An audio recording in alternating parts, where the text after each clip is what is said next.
Bien, donc on va commencer, si Dieu veut, Bezrat Hashem, une série de cours de En Yaakov, donc de lecture dans la Gemara, dans le texte. Ceux qui ont des questions peuvent poser des questions. Et on va commencer par Shabbat. Vous avez fait déjà, sur Brachot, vous avez fait une série qui existe déjà, donc on va continuer, nous, avec Shabbat.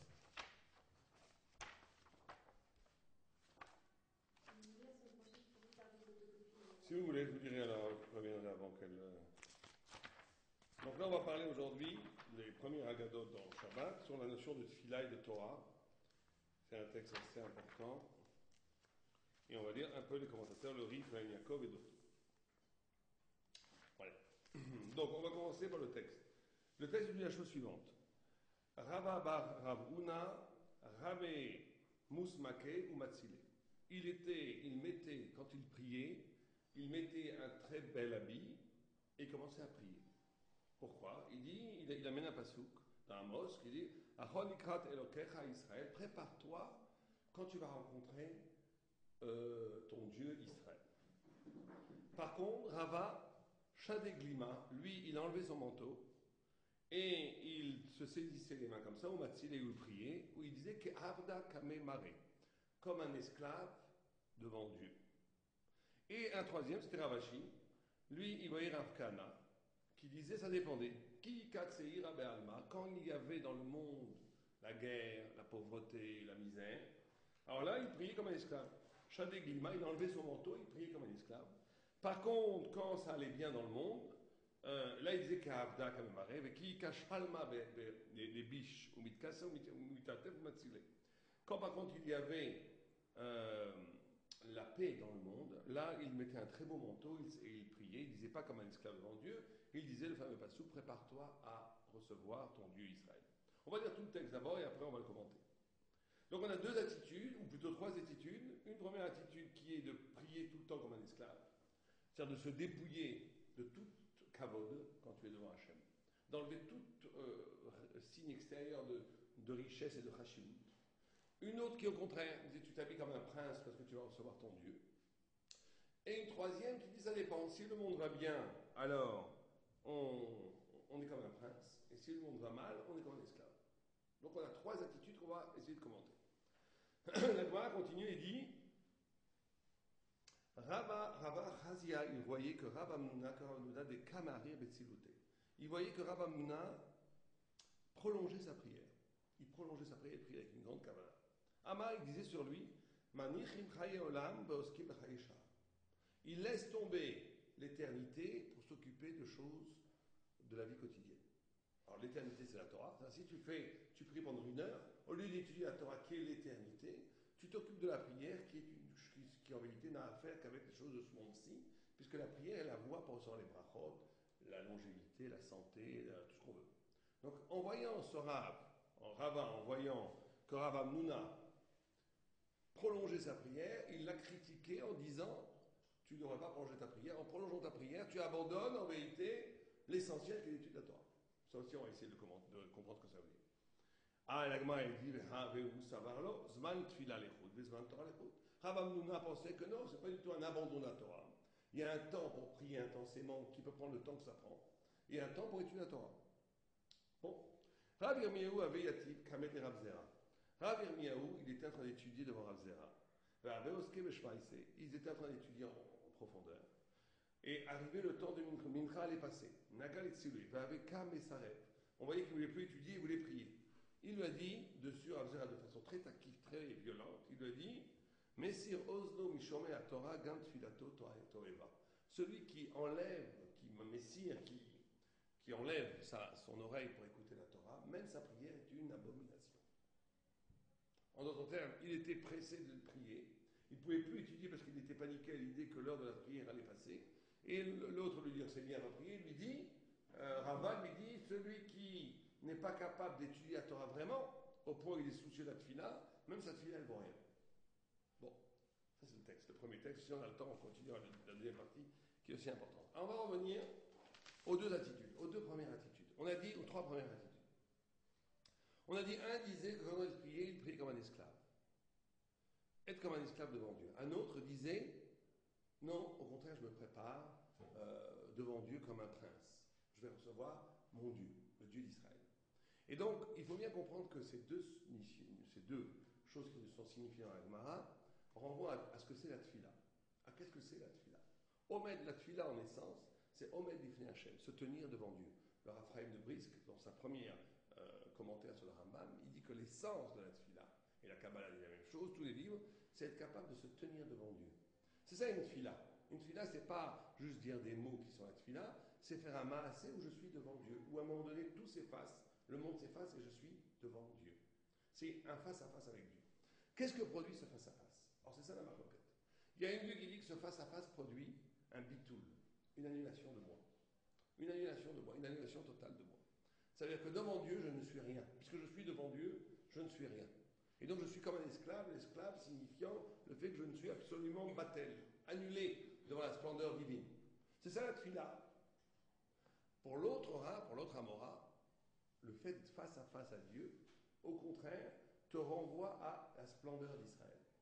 Ce face à face, il va produire deux choses. Ou bien il va produire un bitoul, ça je suis annulé. Devant l'immensité de Dieu, je n'existe plus. Je suis comme un esclave total. Donc j'enlève tout apparat de chashivut, tout apparat de prestige. Ou bien au contraire, parce que je suis devant Dieu et que j'ai la possibilité d'être devant Dieu, c'est ça qui va me donner un statut de prince d'Israël. Les deux, ou ça ou ça. Mais en réalité, tout le monde comprend que c'est une marloquette. Chaque fois qu'il y a des marloquettes dans la Gemara, ça il faut bien comprendre, c'est jamais des grosses marloquettes, lundi noir, lundi blanc. Tout le monde est d'accord, celui qui dit blanc est d'accord qu'il y a du noir. Celui qui dit noir est d'accord qu'il y a du blanc. Le problème, c'est qu'est-ce qui est premier? Qu'est-ce qui est le plus important? Donc les deux sont d'accord qu'être devant Dieu, ça implique un bitoul. Et tout le monde est d'accord qu'être devant Dieu, ça implique que ça va te donner une splendeur extraordinaire. Donc, en vérité, les deux sont liés. C'est parce qu'il y a bitoul, c'est ça qu'on va essayer de comprendre, c'est parce qu'il y a bitoul qu'il y a splendeur. Et c'est parce qu'il y a splendeur qu'il y a bitoul.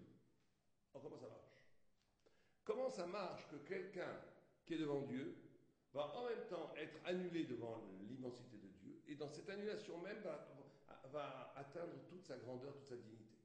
Et comment ça marche de l'autre côté aussi? Que c'est quelqu'un qui prend conscience de la grandeur de soi-même, qui lui est donnée par Dieu. C'est ça précisément qui va, au lieu de provoquer de la gava, de l'orgueil, va provoquer une immense anava, une humilité extraordinaire. Comment ça marche? Comment les deux choses ça marche? C'est que ça, c'était Moshe Rabbeinu.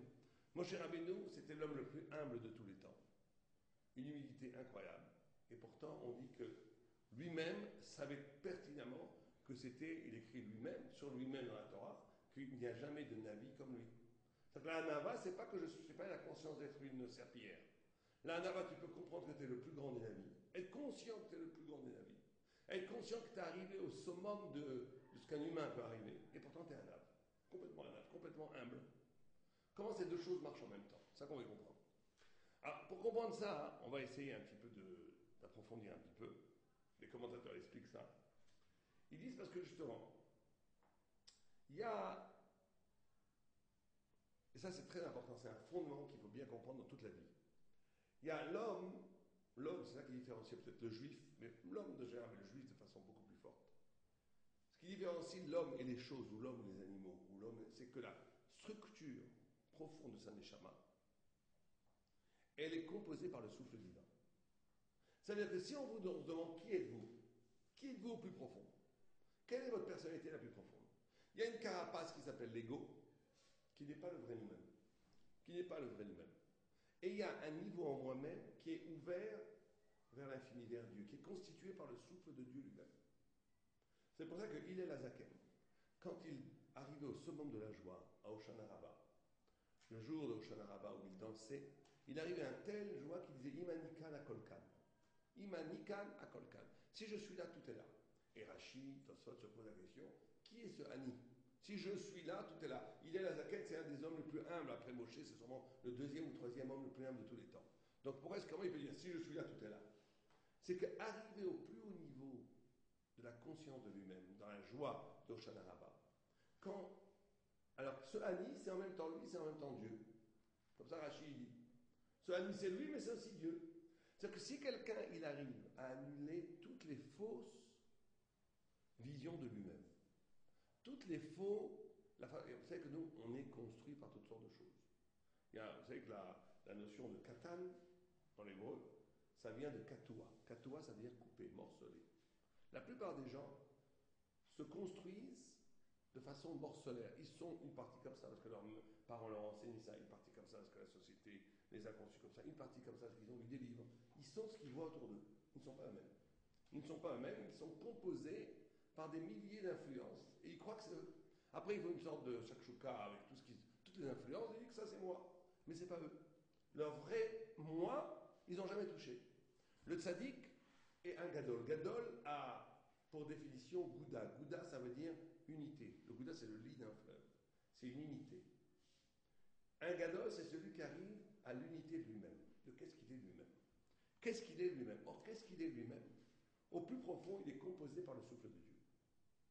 Puisque la Torah nous dit nous-mêmes que quand quand Dieu a donné une neshama à Adam Arishon, il l'a donné avec quoi? Comment il a créé la neshama de Adam? Avec quoi? Avec le souffle de Dieu. Donc chaque fois que quelqu'un parle vraiment, chaque fois que quelqu'un vit vraiment, qu'est-ce qui souffle en lui? Qu'est-ce que c'est la vie en lui? C'est la vie du souffle de Dieu. C'est pour ça que quand quelqu'un dit une vraie parole de Torah, cette parole de Torah, elle doit être beaucoup plus grande que ce que lui croit mettre. Parce que si c'est une vraie parole de Torah, la parole qu'il dit, qui est la parole qui provient du souffle, est en réalité, elle provient au plus profond de Dieu lui-même. Donc un ben Torah, un vrai tzaddik, quand il dit une parole de Torah, c'est pas lui qui dit la parole de Torah. Il est un instrument où c'est Dieu, Kebichol, le souffle de Dieu qui est en lui qui parle. Et donc ça donne une dimension infinie à sa parole. Vous comprenez, c'est ça qu'on essaie de comprendre ici, que l'identité profonde du juif, elle n'est pas elle n'est pas égotique. Elle n'est pas comme un cercle. Elle est ouverte vers l'infini. Et donc, c'est pour ça que quand quelqu'un prie, il est en même temps battel. C'est ça la vraie prière. Il est en même temps battel parce qu'il est battel, son ego n'existe plus en vérité à ce moment-là. Mais il est en même temps splendide parce qu'il atteint ce qu'il y a de plus beau en lui, cette origine divine qui le constitue. Les deux en même temps. Donc c'est pas ou l'esclave ou la splendeur, ou le prince ou l'esclave. C'est être prince et esclave en même temps quand on prie. Donc vous savez que ça répond à une question extraordinaire. Il y a une question extraordinaire sur laquelle il faut se poser toujours la question, c'est que la Torah demande, elle dit que on doit être capable de mourir nous-mêmes. Si quelqu'un vous dit agenouillez-vous devant une idole, vous devez dire pas question. On vous dit je vais te tuer. Puis, tuez-moi. C'est halakha. On vous dit attention, je vais te tuer toi et ta femme. Elle va tuer ma femme et tes enfants, tous tes enfants. Elle va tuer mes enfants. Incroyable de demander ça à un homme. Et on ne demande pas ça à un tzaddik gadol. On demande ça à tout juif. Tout juif, c'est halakha. Celui qui ne fait pas ça, c'est un avarian, il fait une avéra. Et d'un autre côté, on nous dit surtout de connaître Dieu, tu ne peux pas connaître Dieu. Si tu mets Dieu positivement, tu te le représentes, tu fais une avéra de Avodazara qui est très grave. Comment est-ce qu'on peut demander ces deux choses en même temps à un homme? D'un côté, qui ne peut jamais connaître Dieu positivement, il sait qu'il n'est pas comme ça, qu'il n'est pas comme ça, ce qu'on appelle la théologie négative. Il sait qu'il n'est pas fini, qu'il n'est pas matériel, qu'il n'est pas, etc. Mais ce qu'il est lui-même, on ne sait jamais. Même Moshe Rabbeinu, le plus haut des hommes, il a dit montre-moi ta face. Dieu lui dit, je ne peux pas voir ma face. Comment est-ce qu'on peut demander au même homme, et à n'importe quel homme d'Israël, d'aimer infiniment un être, qui est le bon Dieu, plus que soi-même, plus que sa femme, plus que ses enfants, plus que ses parents, et on te dit en même temps, tu ne vas pas le connaître. Comment les deux choses en même temps sont possibles? Et qu'on demande ça à quelqu'un de Pachout, à tout Israël, pas du tout qu'au grand tzaddik. C'est la halakha. Il y a 3 avérotes sur lesquelles il vaut mieux mourir que transgresser. Dans tous les cas, c'est harayot, shfichut damim, tuer quelqu'un, les interdits de relationnel et la vodazara.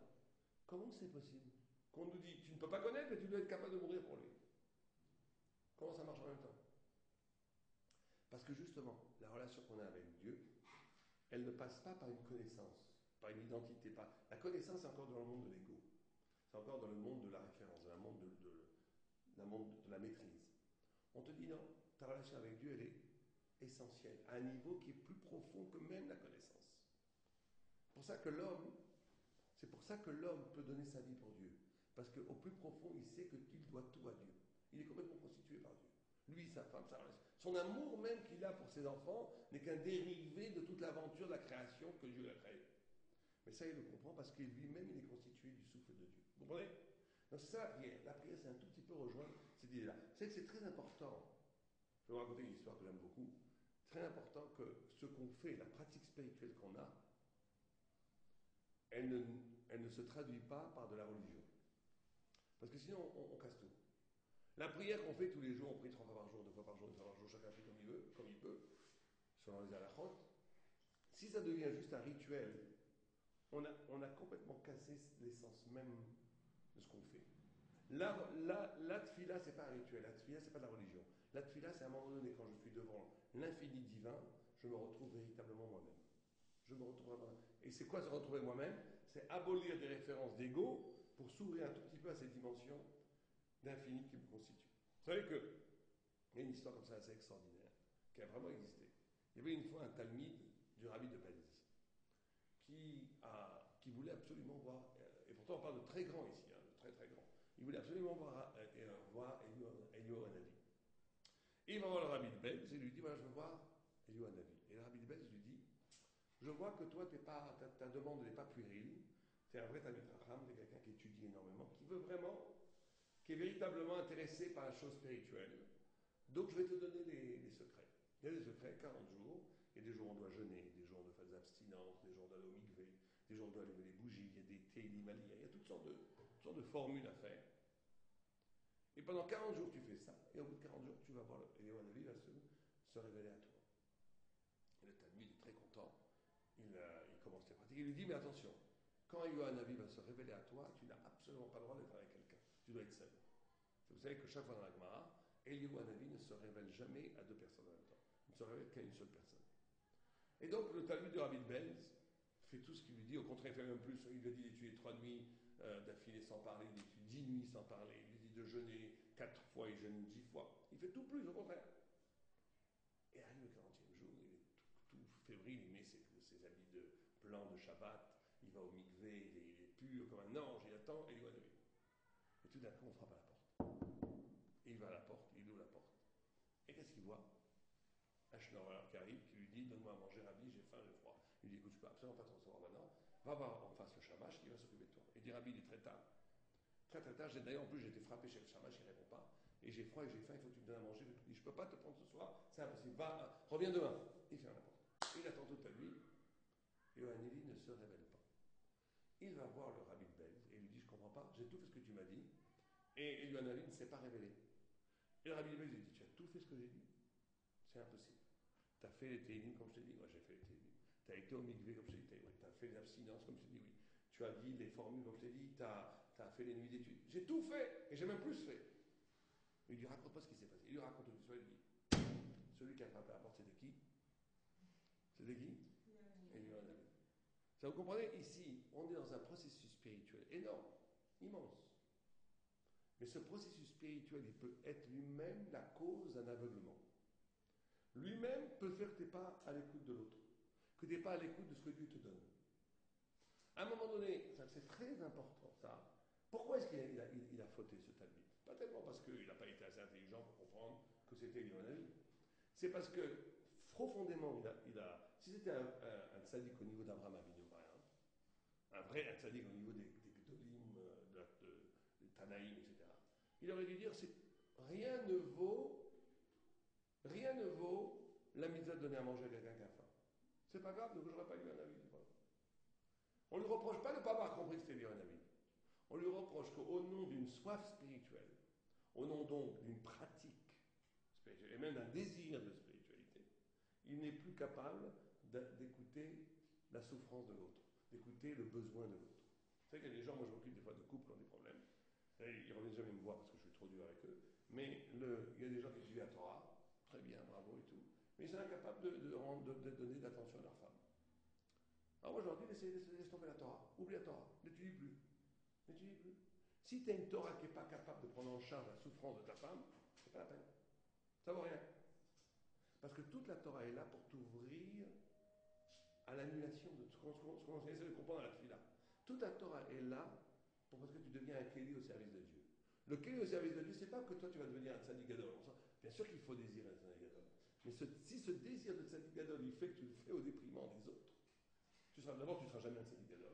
C'est impossible. Ça ne marche pas comme ça.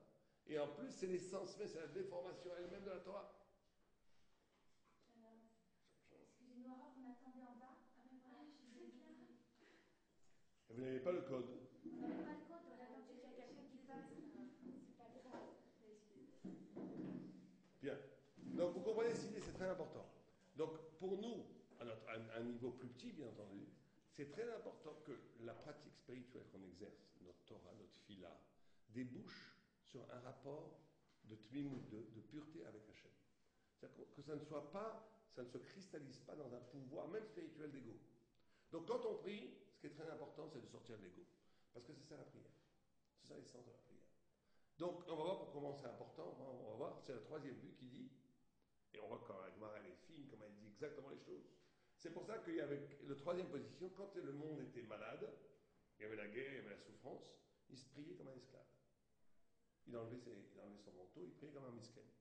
Quand le monde allait bien, il priait comme un roi, comme un prince. Là, on nous dit l'idée qu'on ne peut pas prier, que la tfila, c'est pas juste prier pour soi.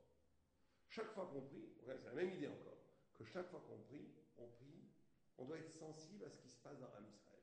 Quelqu'un qui, Am Israël, souffrirait, lui, il prie plein de joie, ça ne peut pas marcher. Ou bien c'est le contraire, s'il se passe un grand bonheur pour Am Israël et lui, il n'y participe pas, c'est que ça ne va pas non plus. Vous savez que Moshe Rabbeinu bégayait. Pourquoi est-ce qu'il bégayait, Moshe Rabbeinu? Il y a plusieurs raisons pour lesquelles il bégayait. Parce que comme la Shrina était en exil, la présence divine était en exil, comme le peuple d'Israël souffrait, il ne pouvait pas se permettre d'avoir une parole pleine, une parole bien dans sa peau. Lui-même, le tzaddik, c'est celui qui est capable d'empathie, de prendre sur lui aussi bien la souffrance de l'autre que la joie de l'autre. C'est vrai que c'est à ça qu'on reconnaît quelqu'un de petit ou de grand. Quand quelqu'un, la plupart des gens, malheureusement, quand votre voisin il gagne au loto, il dit pourquoi pas moi, il est jaloux, quelqu'un lui arrive quelque chose de bien, une petite jalousie, on est content, mais on est un peu jaloux.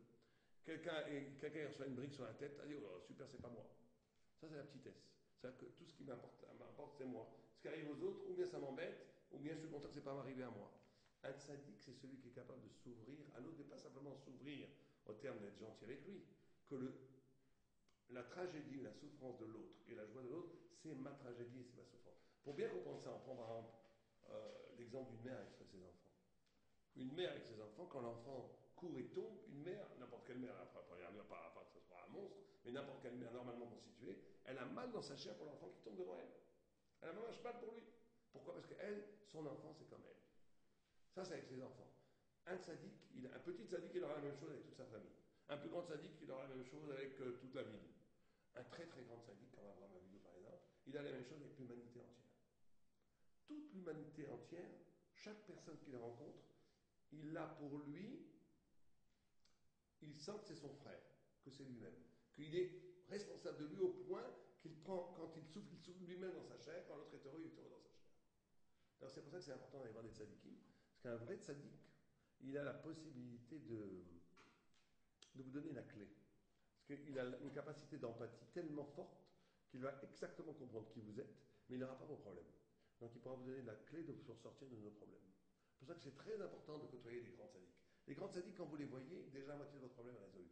Parce que vous avez, lui, il est capable de porter en lui-même le problème que vous avez et vous libérer de ça.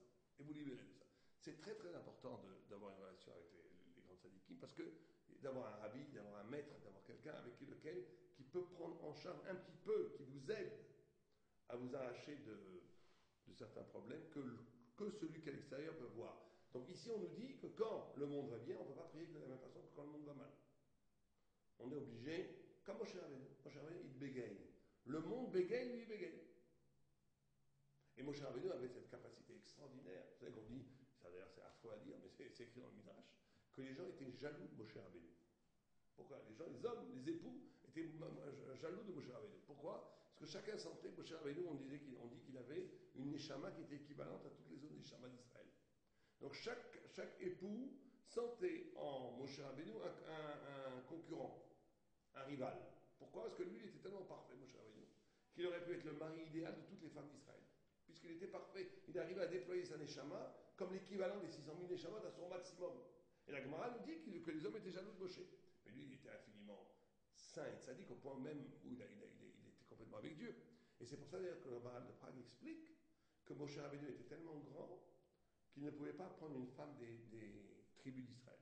Parce qu'il était trop grand. Il ne correspondait pas à une tribu. Et Dieu lui a créé une Neshama spéciale qui s'appelait Tzipora, qui était une guillerette, une convertie, parce que c'était une Neshama vierge, qui ne venait nulle, pas d'un des Chelek de l'âme Israël, pour que ça puisse convenir à une aussi grande Neshama. Mais on voit que la grandeur de la Neshama, ce n'est pas simplement inné. C'est parce que Moshe Rabbeinu prenait en charge, comme Abraham Avinu et comme tous les grands d'Israël, prenait en charge la destinée de chacun d'entre nous. Le souci de l'autre, c'était son souci. Le bonheur de l'autre, c'était son bonheur. Le malheur de l'autre, c'était son malheur. Que quelque part, il devenait le reflet de la Neshama de chacun. Au point où il est devenu le reflet de la Neshama de tout Am Israël. De tout Am Israël. Et donc là, on nous dit, nous, à notre niveau, chacun à son niveau, que quand on prie, on ne doit pas simplement prier pour son petit problème. On doit prier aussi pour Am Israël. Sinon, même son petit problème ne va pas être écouté. Parce que la tfila, c'est Omed Lifnei Hashem, on est devant Dieu, mais c'est Omed Lifnei Hashem comme un juif Omed Lifnei Hashem. Comme un juif, et un juif qui porte en lui toute la revendication de tout Am Israël. Donc il faut prier pour Am Israël. On est obligé de prier un petit peu pour Am Israël. On doit aussi prier pour nous, mais on doit prier pour Am Israël. Et qu'on doit sentir ce que sent. Si Am Israël est dans la misère, on doit sentir cette misère. On doit demander au nom, même si pour nous tout va bien, on doit demander au nom de l'Am Israël une Géoula, une Yeshua. On doit porter en nous cette dimension du collectif. Bien, ça c'est le côté réactif. Oh, à ce moment-là, on va lire après, ici. Alors ce qu'il dit ici, c'est ce qui est écrit ici dans le Havat Etan.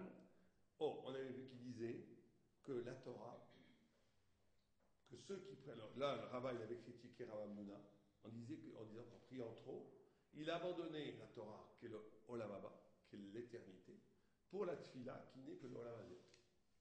Et donc là, on va lire dans le texte le Havat Etan qui pose une question, qui dit,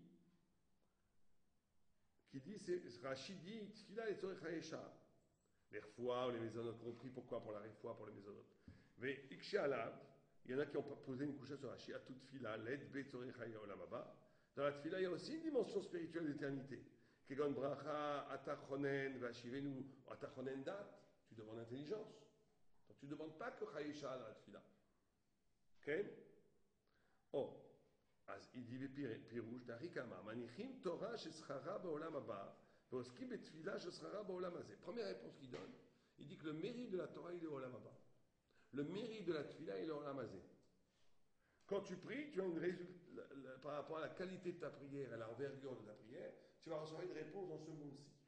Alors que la Torah, quelqu'un qui monte, qui grandit dans la Torah, sa récompense ne sera qu'au Olam Haba. Le monde ici n'est pas capable de donner une récompense véritablement à l'étude de la Torah. Parce que la Torah est trop grande par rapport à ce monde-ci. Donc c'est ça qu'il dit. Il dit que tu passes trop de temps à recevoir une récompense pour l'Olam Hazé et pas assez pour l'Olam Haba. Il pose une couche, il dit. Mais même ça, c'est pas vrai. Parce que. Ok. Il dit Gam al pirouj zé caché. De à toute fila en basra olam haba. La fila aussi basra olam haba. Be'abe brachot, il y a écrit que celui qui prie bien, zoché be shte olamot, olam hazé, olam haba. Et il répond comme ça. Il dit. Ok. Ok. Notel bet olamot, olam hazé, olam haba. Donc dans la tfila, on a la possibilité aussi d'avoir un srar de olam haba. La tfila aussi est une relation avec Dieu. Donc pourquoi dire que c'est beaucoup moins que la Torah? Vafal piken, il répond comme ça. Oh, il dit, c'est très important. Vafal pichen atosot pirshu sham de yum tfila vekama dochel perot bolam hazé, vekerikem bolam haba. Et nous, chez nous, mikavel et tfilato, ça c'est juste un tosfot. Donc il dit, ve'im masiro ok. Et là, nire lefaresh de adeicha al piken de ita besota. Et c'est daraj rav menachem. Qui ner mitzvah et Torah or. Tala akatou que la Torah c'est comme la lumière et les mitzvot c'est comme une bougie. Donc on dit oh, ner mitzvah et Torah or, ken lomar lecha maner magina ela lefisha. La bougie ne donne de la lumière qu'au moment où elle brûle. Donc la mitzvah ne te protège, et là les fichas, ma or magin leolam, af Torah magina leolam. C'est-à-dire que la mitzvah et la tfila ne te protègent que sur le moment. Alors que la Torah te donne une protection, même quand tu as arrêté d'étudier la Torah. La protection de la Torah est infinie, éternelle. La Torah met un guidon matzila, mi puranut, abo lamaba. Machenken mitzvah, enamagina ou puranut, ou barababa. Donc là, il te donne une nouvelle dimension. Il te dit que l'étude de la Torah a la possibilité de protéger l'homme aussi bien dans le lamazé, après qu'il ait fini d'étudier, mais aussi de te protéger des punitions dans le lamaba. Ce qui n'est pas le cas de la tfila. La tfila peut te protéger des issourim dans le lamazé, mais ne te protège pas des issourim dans le lamaba. Et c'est ça que la Gemara fait une sorte d'hierarchie entre la tfila et la Torah, en disant que la tfila est inférieure à la Torah. En quoi la tfila est inférieure à la Torah? C'est que la tfila, comme ça dit le commentateur, ils te disent, la tfila va te mettre de l'éternité dans ta vie. Va faire que ta vie va devenir extraordinaire. Tu peux, grâce à la tfila, amener dans ta vie quotidienne des choses qui sont de l'ordre du miracle. Mais qu'est-ce que fait la Torah? Elle fait beaucoup plus que ça. Elle fait que ta vie elle-même se transforme en éternité. En d'autres termes, quand quelqu'un étudie la Torah, c'est la vie elle-même qui va être transformée en Torah. Il faut bien comprendre que vivre dans la Torah, c'est être capable de donner à sa vie, à son existence, une dimension d'éternité. L'exemple extraordinaire de ça, c'est les Avot. Quand Abraham Avinu découvre la notion que Dieu est créateur, il le découvre à partir de ses midas de chesed. C'est un exemple parfait quand chez les Avot. Il n'y a pas dans la Torah de grands penseurs qui soient des rachaïm, ça n'existe pas. Ça ne peut pas exister. Et il n'y a pas de grands sadikim qui ne soient pas des grands penseurs. Ça va toujours ensemble. Pourquoi? Parce que la pensée de la Torah, elle accouche toujours, elle est toujours le produit d'un niveau spirituel. Chez les goïms, la pensée, on peut être très spirituel, on peut être très intellectuel et être un affreux jojo dans la vie. Pourquoi? Parce que la pensée, c'est un exercice de la pensée. C'est indépendant de la vie. Alors que la pensée thoraïque, elle est d'une autre texture. La pensée de thoraïque, le svara thoraïque, c'est la capacité de dire, de donner un sens éternel à sa vie. Alors je vous donne un exemple. Par exemple, Abraham Avinu. Il est quelqu'un qui, naturellement, dans sa vie, aime faire du chesed. Il aime aider les autres. Il aurait pu en rester là. Il aurait pu avoir une vie où il faisait du chesed, il envoyait à manger aux gens qui ont faim, il invitait les gens déshérités, etc. Non. Il a transformé cette mida de chesed. Il a dit, si je suis chesed, il a poussé la mida de chesed au point où il a compris que le monde entier était le produit du chesed. Il arrivait à la conclusion philosophique que Dieu a créé le monde, que le monde ne pouvait pas venir de rien, que le monde était le produit du chesed, que le monde lui-même était le produit d'un acte d'amour. La même chose pour Yitzhak. Yitzhak, il est la loi, le din, la rigueur. Il aurait pu vivre une vie comme ça, de grande rigueur, et ne pas traduire ça en Torah. Lui, il a traduit ça en Torah. À partir de la notion de ses midot, il était plein de midot de rigueur. Il a compris que le monde allait vers quelque part, que le monde lui-même devrait rendre des comptes, que le monde n'allait pas nulle part, il n'y a pas d'Evkerut. Et donc le Mashiach. Qu'un jour, le Mashiach va venir en demander des comptes à tout le monde. Il a compris, sa mida de din a été traduite en pensée thoraïque. Donc on ne peut pas arriver dans la Torah à comprendre une idée Torah véritablement si on n'a pas été au bout de midot Torot. Et c'est ça qui débouche sur l'idée de la Torah. Et donc la Torah a cette capacité de nous transformer en essence. Notre vie elle-même devient la Torah. Donc quand notre vie elle-même devient la Torah, vous comprenez que ça protège de toutes les pouranoutes, même en la mama, puisque vous devenez à ce moment-là, chacun à son niveau, les avot qui deviennent la Torah elle-même. Puisque Abraham Avinu, il est écrit dans la Torah. Moshe Rabbeinu, il est écrit dans la Torah. Leur vie singulière, leur vie qui était une vie, au début, qui était une vie d'un individu singulier, est devenue le Kéli pour recevoir l'éternité du message de la Torah. Ils sont devenus eux-mêmes Torah. Ils sont devenus eux-mêmes Achelek à Torah. Et bien nous, on nous demandait à un niveau, bien sûr, infiniment plus petit, il nous a demandé la même chose, d'être capable de traduire sa vie en Torah. Et quand tu traduis, et ça c'est par l'étude de la Torah qu'on y arrive, quand on étudie la Torah, vous savez que, pour les hommes plus que pour les femmes, mais quand on étudie la Torah, c'est que dans la Torah, rien de grand ne se passe, sans un principe qui s'appelle la Hakara. La Hakara, ça veut dire, un principe kabbalistique, quand l'infini rencontre le fini. Quand l'infini rencontre le fini. C'est pour ça que l'homme, quand Dieu rencontre l'homme, l'homme qui finit rencontre Dieu qui est infini, c'est à ce moment-là que l'homme devient quelque chose d'intéressant. Les gens qui sont enfermés dans leur petitesse, rien ne se passe. L'étude de la Torah, c'est le lieu de la Hakar. Parce que quand vous étudiez la Torah, on vous demande d'étudier la Torah. Et c'est pareil aussi pour les dames, pour les filles comme pour les hommes. Quand vous étudiez ce que vous étudiez, vous devez dire, en étudiant, ce que vous pensez du texte. Qu'est-ce que vous dites? Comment vous interprétez le texte? Donc c'est votre finitude, moi, avec ma finitude, qui va dire, voilà, je dis le texte. Mais si vous le dites selon les méthodes, vous interprétez le texte selon la méthode de nos sages, vous allez arriver avec votre singularité à vous, avec votre personnalité à vous, à dire ce que le texte a de toute éternité attendu d'être dévoilé, il n'y a que vous qui pouvez le dire. Chacun a le secret d'une interprétation qui est là, latente depuis des milliers d'années. Et donc là, c'est la rencontre de moi-même. C'est là où il y a la joie. La joie, l'existence, c'est quand mon petit moi-même est transformé en Torah. C'est moi qui dis le pshat, et en même temps, ce pshat, c'est la Torah. Là, il y a une allégresse extraordinaire. Quelqu'un qui ne serait que lui-même serait complètement triste. D'un autre côté, quelqu'un qui ne ferait les lois, les halachot, que parce qu'il faut les faire, il serait complètement triste. On ne peut pas être joyeux par devoir. Ça n'existe pas. Même le plus grand des tzaddik, quelqu'un il ferait toute la Torah parce que je fais tout ce qui est écrit, je le fais. Mais moi, ça ne me dit rien. Ça n'a aucun rapport avec moi. Ça amène que de la tristesse. D'un autre côté, quelqu'un qui ne ferait pas la Torah, qui ne serait que lui-même, il serait triste. La joie, c'est la rencontre entre ces deux dimensions. La dimension c'est ce qu'on appelle la hakar. Quand ma petitesse, ma finitude, ma personnalité qui est à moi, se rencontre quelque chose qui me dépasse infiniment, qui est la Torah elle-même. Ça se vérifie principalement dans l'étude de la Torah. C'est pour ça qu'on nous dit ici, c'est pour ça qu'il lui a dit, que en priant énormément, c'est très bien, mais tu oublies la Torah. Parce que tu fais du bitul Torah. Parce qu'avec la Torah est le seul lieu où tu peux traduire ta vie en éternité. Alors que la tfila, c'est aussi extraordinaire. C'est la capacité d'amener une intervention divine dans ta vie. Mais ta vie reste la même vie, au point que ça ne te protège pas des punitions après la mort. Alors que la Torah, elle te transforme complètement. Quand elle te transforme en Torah, la Torah, après, c'est complètement rédimé. Il y a une capara totale. Plus personne ne peut te punir. Enfin, même Dieu, il te pardonne tous tes péchés. Quand tu traduis ta vie en Torah, même les péchés que tu as fait avant, quand la tchouva elle-même, elle devient de la Torah, donc elle devient au contraire, tu as une récompense. Non seulement tu n'es pas puni, mais tu as une récompense par rapport à ça. Et l'Agma continue en allant même plus loin, puisque l'Agma elle dit que celui qui prie,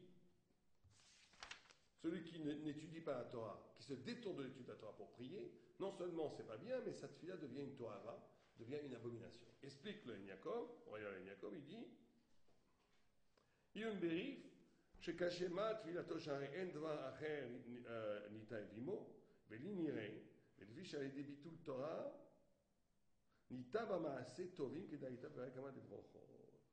Là, il dit une chose extraordinaire. Il dit, celui qui n'étudie pas la Torah et qui fait des maasim tovim, par définition, les maasim tovim vont tomber dans le lamazé.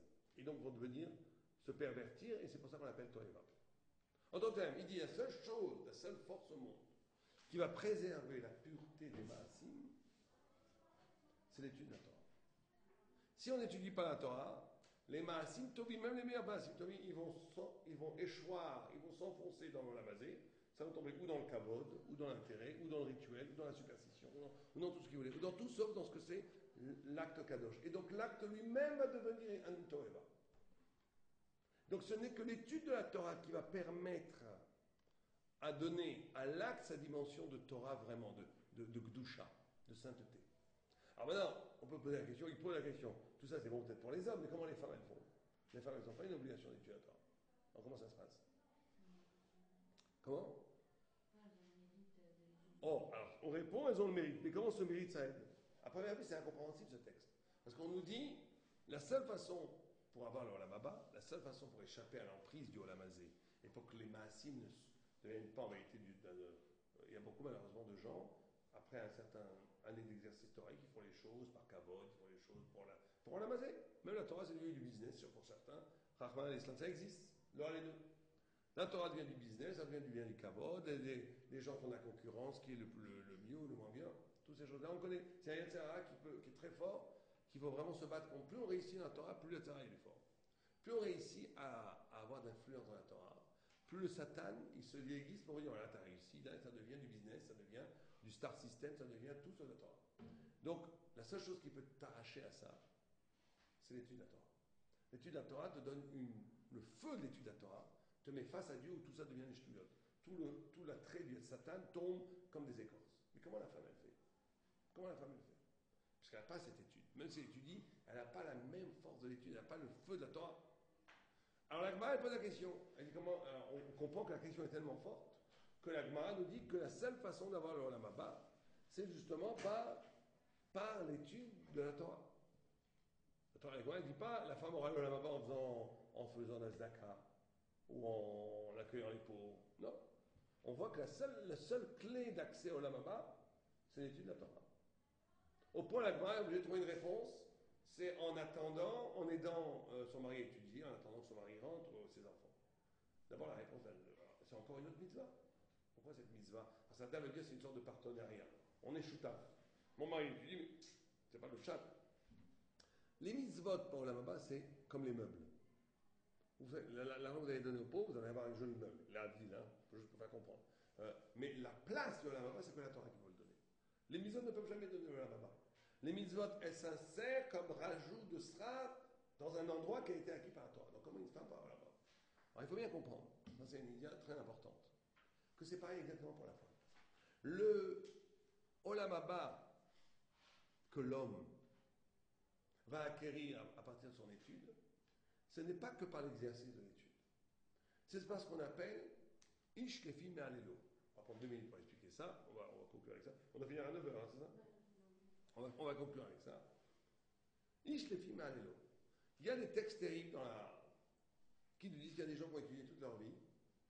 Ils arrivent au Olam Haba. On leur dit, monsieur, ici vous n'avez rien. Comment j'ai rien? Vous n'avez rien. Comment j'ai rien? J'ai étudié toute ma vie au collège. Ici, c'est pas marqué. On ne voit pas de Torah ici. Vous n'avez pas non plus d'Avera, donc vous n'avez rien, on va vous mettre dans le vide sidéral. Bon, comment ça se fait? Parce qu'il y a un principe, la seule Torah qui reste en Olam Haba, c'est la Torah qui s'appelle Ish Lefi Me'alelo. Combien un homme est prêt à sacrifier pour? La seule Torah qu'on a, c'est combien on est prêt à sacrifier pour. Si quelqu'un étudie la Torah parce que ça l'a arrangé, ou bien ça l'a arrangé à plein de niveaux, ou bien parce que ça lui faisait une parnassa, ou bien... Ça c'est une Torah qui n'arrive pas au Olam Haba. La Torah qui arrive au Olam Haba, c'est Ish Lefi. Combien tu as été prêt à donner pour? Combien tu as sacrifié pour avoir? Vous savez qu'il y a un Rabbeinu Yonah qui dit que si on a un homme qui étudie la Torah toute la journée, qui connaît Shal et Poskim, connaît tout, il voit un autre Talmid Chacham qui rentre dans la salle, il voit un autre Talmid Chacham. Il voit un homme riche, il se lève, bonjour monsieur, et on a un autre, qui a un Amaretz Gamour, qui n'étudie pas. Mais quand il voit un homme riche, il s'en fiche. Quand il voit un Talmid Chacham, il se lève, il admire. Il dit, celui qui est Amaretz et qui admire le Talmid Chacham, il ne dit pas, il est plus tzaddik. Il dit, Hacheni Arbe Yoter Karov la Torah. C'est les bilim de Rabbi Yonah, beaucoup plus proche de la Torah que le premier. Au Olam Haba, le Talmid Chacham, c'est l'Amaretz. Et l'Amaretz, c'est le Talmid Chacham. Parce que la seule connaissance qu'on a, la vraie connaissance, c'est la chashivut qu'on donne aux choses. C'est la seule connaissance qui reste. Quelle chashivut je donne aux choses? Quelle importance je donne aux choses? Et c'est ça la connaissance. La connaissance sur la Baba qui reste, c'est combien j'ai sacrifié, combien j'ai apprécié quelque chose. Ish les filles, mais allélo. Tu veux connaître quelqu'un, demande-lui ce qu'il apprécie, demande-lui ce qu'il admire. On peut connaître quelqu'un, si quelqu'un il étudie toute la journée, mais il admire les riches, en vérité, son univers, c'est l'argent. Il a beau étudier, il restera que l'argent en essence. Quelqu'un il est obligé de travailler, mais en réalité, il admire la Torah, son univers, c'est la Torah. Ish les filles, mais allélo. Donc la femme, donc vous comprenez que l'admiration et le sacrifice pour la Torah, c'est pas juste une midah tova, c'est une connaissance. Alors ça explique que c'est une compréhension d'importance. Et c'est ça qui reste là-bas. Ça explique aussi beaucoup de choses, ça explique pourquoi les gens qui donnent de l'argent aux yeshivot, on dit qu'ils auront la même place que les rosh yeshiva, que ceux qui ont enseigné la Torah. Pour la vue, c'est pas sympa. Il n'a jamais rien étudié. Il va arriver à côté de Rabbi Yashiv, à côté du Gon de Vina Rabbi qui va à la guerre. Il ne va rien comprendre. Donc il a fait l'échec, mais il ne va rien comprendre. C'est une punition, une camo. Imaginez que vous êtes assis toute la journée à côté de grands sages de la Torah qui parlent, vous ne comprenez pas un mot. Ben si, il va comprendre. Parce qu'en faisant le chèque, celui qui est prêt à donner de l'argent pour les yeshivot, c'est qu'il comprend l'importance de la Torah. Personne ne donne de l'argent s'il ne comprend pas l'importance. Personne ne donne de son argent s'il ne comprend pas que c'est important. Donc il a compris que c'est important, il a sacrifié pour. Cette sacrifice pour, c'est ça qui est une connaissance. Oh là-bas, Dieu traduit ça en connaissance. Et donc il va tout comprendre. Et c'est pareil pour les dames. Une femme qui est prête à sacrifier, il faut sacrifier. Une femme qui dit, moi je veux bien épouser un colonel, mais il faut que mes parents ou ses parents assument, je veux rien perdre, d'accord, je veux bien la Torah, ça ne me gêne pas, mais je veux être comme marié, comme un directeur de banque. Aucun mérite. Aucun mérite. Le mérite ne va exister que si je suis prêt à donner pour. Parce que je comprends l'importance. J'ai compris l'importance de la Torah. J'ai compris l'importance de la Torah, ça veut dire que c'est une connaissance qui va être traduite par une connaissance de grand secret en la baba. On sera shayach, on sera connecté avec la lumière de la Torah elle-même. Et donc c'est ce qu'on nous dit ici. On nous dit la tfila, c'est magnifique, il faut prier. Mais la tfila, c'est une façon, on reste encore dans le système du Olam Hazé. Simplement, et il faut le faire absolument, c'est un système dans l'Olam Hazé d'amener le miracle. Et ça amène le miracle. Ceux qui savent bien prier, plein de toutes sortes de miracles. Ça va amener l'intervention divine dans la vie. C'est de rendre, la vie reste notre vie, et c'est d'introduire dans notre vie une dimension de divin, une dimension d'extraordinaire. La Torah, aussi bien dans l'étude de la Torah, aussi bien dans le kavod de la Torah, aussi bien dans le désir de Torah, c'est pas d'introduire dans notre vie un élément de la divinité, un élément du miracle. C'est de rendre toute la vie miraculeuse. C'est de changer l'essence même de la vie. La vie elle-même devient une parcelle de Torah. À ce moment-là, on touche à l'éternité, on est ben dans la baba. On devient ben dans la baba. C'est pour ça qu'il lui a dit, et dit que si quelqu'un, que les deux choses sont en même temps, c'est pour ça que celui qui abandonne la Torah pour prier, c'est Toeva, c'est une abomination sa prière, parce qu'il s'est coupé. Alors que tout le monde comprend que les deux choses doivent être en même temps, en harmonie. L'étude de la Torah, la vie, il dit que c'est le nefesh. La tfila, c'est pour que ton nefesh puisse vivre. Pour que tu puisses vivre aussi. Il faut aussi prier pour pouvoir vivre, protéger des maladies, prier pour les autres, même prier pour le savoir. Mais tout ça, ce n'est qu'à première dimension, comme une rampe pour arriver à un niveau où tu vas transformer ta vie. C'est ce qu'il nous a demandé, c'est le début. Est-ce qu'il y a des questions? Vous avez des questions? Non, c'est clair? D'accord. Oui.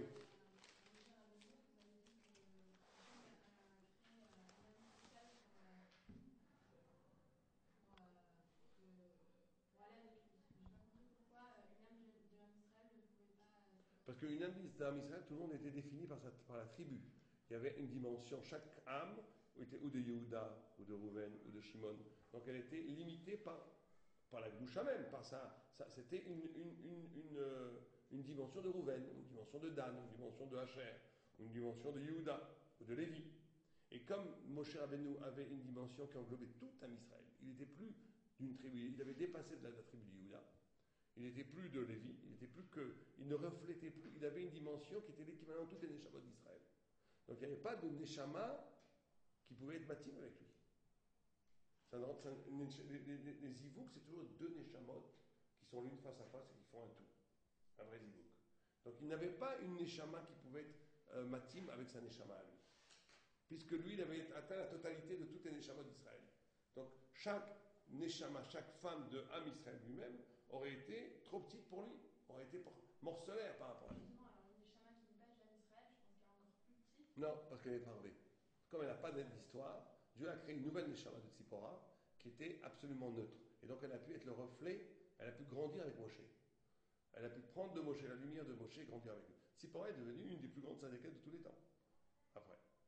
À l'origine, vous avez raison. Elle était Goya, donc elle était infiniment plus petite que toutes les filles d'Israël.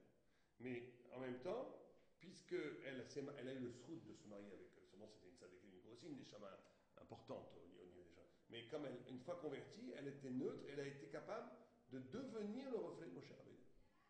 Parce qu'elle n'était pas définie par un passé de Gdoucha. C'est pas une punition des autres hommes d'Israël et une récompense pour elle. C'était comme ça. Moshe Rabbeinu avait une dimension exceptionnelle qui lui demandait la création d'une âme exceptionnelle. Ça ne pouvait pas être une âme qui faisait partie d'une des tribus d'Israël. Une nouvelle neshama complète. Très souvent, on voit que la notion même du Mashiach, tout ça, il est lié à des neshamot qui viennent en dehors d'Israël. Parce que il faut toujours ce mélange.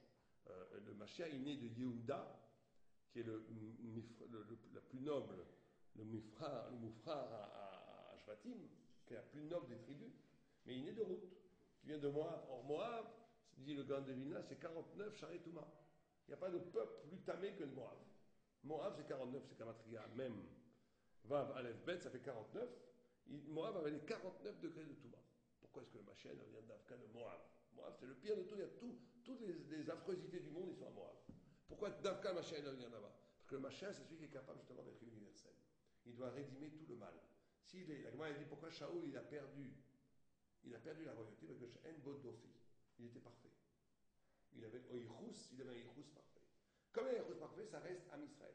Le Mashiach, tout ce qui est uni, le Mashiach, il va être capable d'être Yehuda, il va venir. Il ne peut pas être que Gol, même converti, c'est impossible. Il doit venir du meilleur Israël, mais avec une ouverture vers l'universel. Et donc il peut sauver le monde entier. David Ameler, on va finir avec ça. Regardez David Ameler. David Ameler, il vient de Moab. Moab, c'est toutes les avérotes. Alors qu'est-ce qu'il dit lui? Il ne dit pas Anit Palel. Qu'est-ce qu'il dit? Anit Fila. Ça veut dire quoi? Qu'est-ce qu'il dit Anit Fila? Je prie avec mon corps. Mon corps vibre et prie. Or Moab, c'était quoi Moab? Moab, c'était toutes les avérotes du corps. Des arayotes, de toutes les arayotes. Il a été capable, David Ameler, de transformer cette mida qui au début est très négative, qui est de la sensualité corporelle. Il a transformé ça en fila. Ça, c'est Mashiach. Mashiach, c'est celui qui va donner une dimension de Kedusha à toute l'humanité entière. Ça, c'est Mashiach. Moshe était aussi président de Mashiach. Il était universel. Tous les grands, Abraham Avinu était aussi président de Mashiach. C'est pour ça qu'il y a toujours un niveau dans ce camp. C'est comment l'exception, la radicalité, la particularité, le singulier d'Israël prend une dimension universelle. C'est ça, Mashiach. D'autres questions? Très bien.